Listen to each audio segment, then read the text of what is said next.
I was very pleased to have been encouraged to talk on the subject of the future of museums, which is a topic which I have lectured on previously when I was still director of the National Portrait Gallery, where I developed a strong interest in the nature of the relationship between new museum architecture and the changing relationship between museums and their public.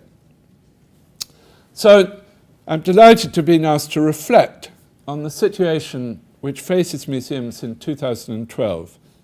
over a decade after I gave something called the Martindale Lecture at the University of East Anglia, which was subsequently included in a volume called A Companion to Museum Studies, published by Blackwell in 2006, which I hope and assume is occasionally read by people interested in museums and how they operate. Now, so far as I'm concerned, it's quite a good moment for me to stand back and survey the world of museums, as I see it now from a rather different vantage point of the Royal Academy of Arts, which is not, strictly speaking, a museum, since it doesn't prioritise the display of its permanent collection, but is instead a rather unusual hybrid in being, first, a major public exhibition space for contemporary exhibitions, as well as historical. We currently have a huge and extraordinarily successful exhibition devoted to the work of David Hockney, RA, which will be seen by over 500,000 visitors. Second, the Royal Academy has a small but internationally significant postgraduate art school, which takes approximately 17 students a year for a 3-year program of study. And third, it acts to some extent as the representative organisation of contemporary artists, including painters, sculptors, and architects.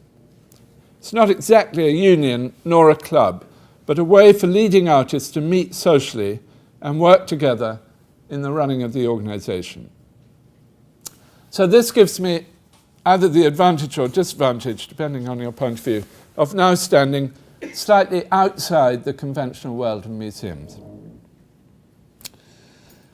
Now, I want to begin by looking around the world of museums today in order to try and think through what has changed since I last considered the subject over 10 years ago.